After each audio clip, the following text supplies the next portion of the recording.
Good afternoon, ladies and gentlemen. It is Wednesday the 19th of April 2017. Look, that's on the front page of the paper. No, it's not a clip from a horror film. It is, in fact, Theresa May, who is the Prime Minister of this country, the one who has the strings pulled behind the scenes. There we go, and there's a date there, another date there. I just said the 19th of April. That says June the 8th. That's when the date is for the election, snap election. Here's another paper, Times. There we go. There it is again.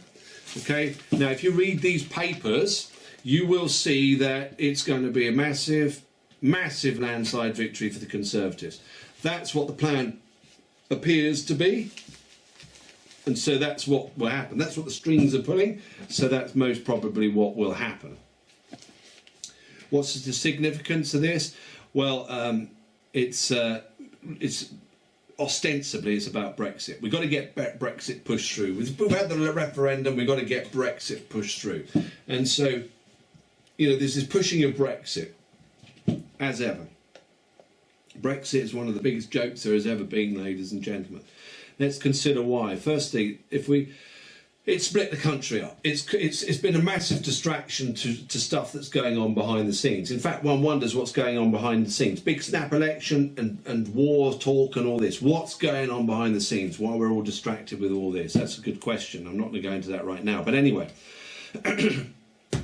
so we've got Brexit. Now, Brexit, like I said, you know, a bit of a red herring, bit of a distraction.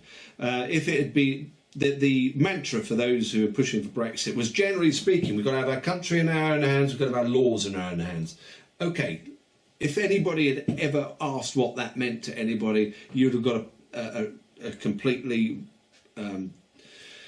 inaccurate answer, I think is correct to say. First of all, what does our country back mean? What does it mean? Well, what does it mean? I think it should mean getting our culture back, getting...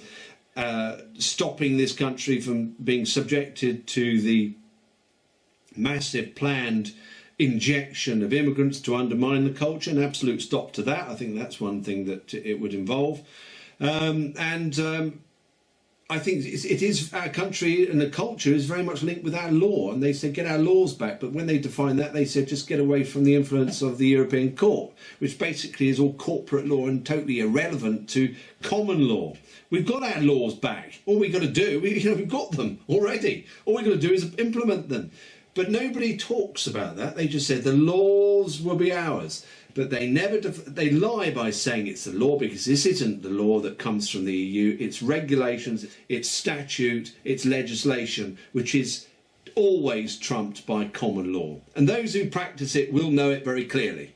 Yes, you get harassed by all the corporations, but when you know how to deal with them, it's a totally straightforward thing to do. It's got to recognise you're not a name, you're not a legal fiction, and you don't interface with them, and you look into the Cestui KV Act, you understand how that everything is, there's that big Cestui KV trust, and so on. I'm not going to go into all that now, but they didn't talk about that.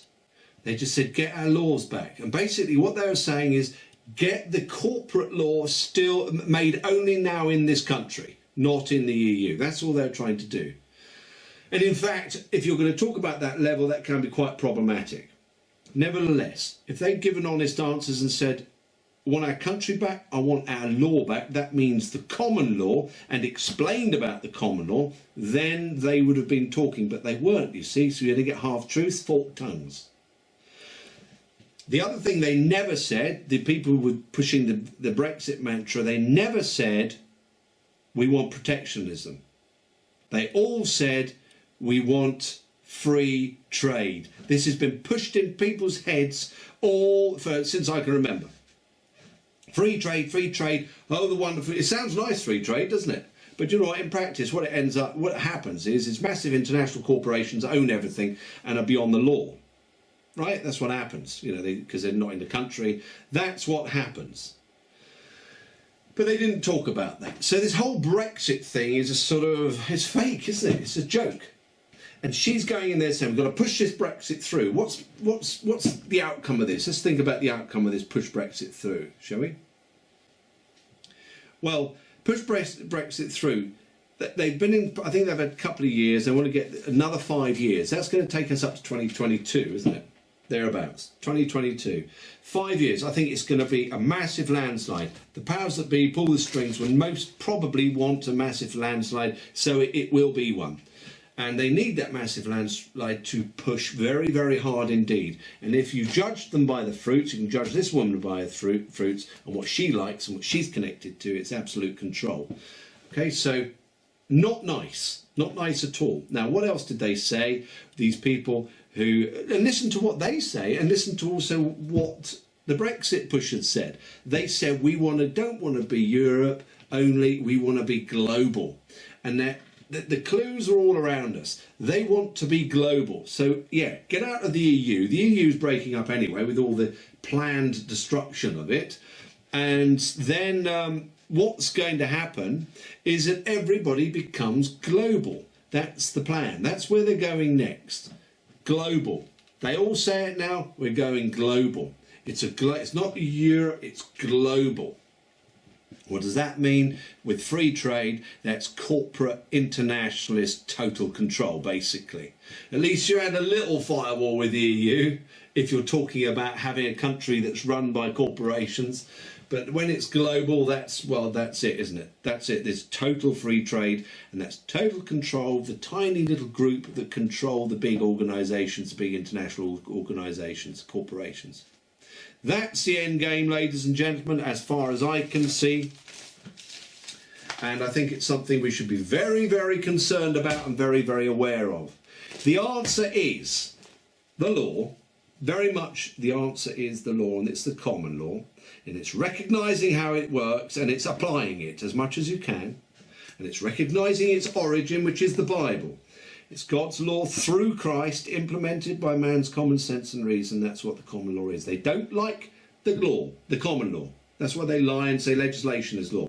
They don't like the Bible either. They certainly don't like the Bible because it acknowledges a supreme power above them. And they don't want that because when they have their big, if their plan is for this big corporate government, it's not to have, it's severing any ties with the true authority. So they don't like that, and they certainly don't like history either. They don't like the truth of what's going on. They don't like these things. They don't like protectionism. So there you are.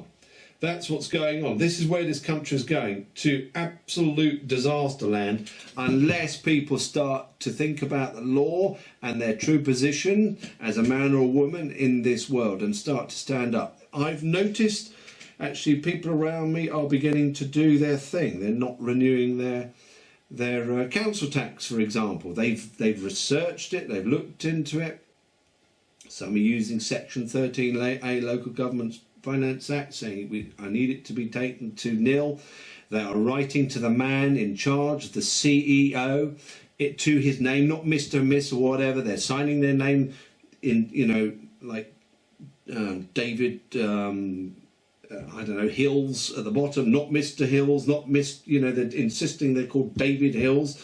So they're immediately showing that they're not going to be interfacing with the corporation. They call them corporations. They've listed their grievances, anything from Agenda 21, Sustainable Development, and the unwanted and unnecessary building of houses, for example, and everything else their local taxes are going towards, and all sorts of things. This sort of thing is going on. People are realising there's no point in voting anymore, that they're realising there is a point in unregistering from everything they possibly can within reason, because obviously that would be almost impossible to do it completely, but unregistering from the voters thing, from the council tax and everything, and getting their lives into their hands and under the common law, and therefore actually making a real effect. And when they write these letters to these CEOs about their grievances, from common purpose courses to, like I said, UN Agenda 21, which is an international plan with local money, to the police being centralised, to and not arresting treason, etc. When they've listed their grievances, it's a great way of actually getting your voice truly heard, because they're saying, do you know what, unless you address this, I'm not contracting with you. Okay? And they might also say, and the administrative courts that you've got are unlawful. There's various things people are doing, I hear. That is the way really to have get any traction, get in any position of having no longer serving two masters, getting in any position where you can actually withstand or hold your ground, I should say. I would like to say, hold your ground against this corporate onslaught. But all these Brexiteers, and I'm going to repeat myself, never talked about the true law, which is the common law, and its power, and the significance of its power. Never talked about that. Never talked about protectionism either. It's the same old communitarian corporate rubbish. And this, next 5 years, I suspect, is going to kill it all off. This woman, Theresa May, very, very, very similar to Mrs. Thatcher. Mrs. Thatcher sold everything off to the international corporations. Ultimately, that's basically what she did. And I suspect this is what this woman is going to be doing as well.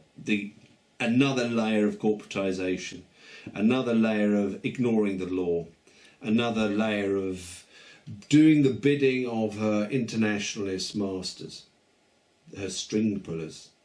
So there we are, and one wonders what is going on as well behind the scenes when all this election nonsense is being thrown at everybody through the papers and the media.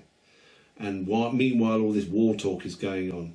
What is going on behind the scenes that isn't getting in the papers? Well, certainly what's not getting in the papers is the success of many people who aren't, for example, like I said, paying council tax and doing it lawfully. Anyway, there we go. Good luck with whatever it is you're doing. And in my next video, I'm just going to look briefly at the charts of Mrs. Thatcher and Theresa May. They're very similar.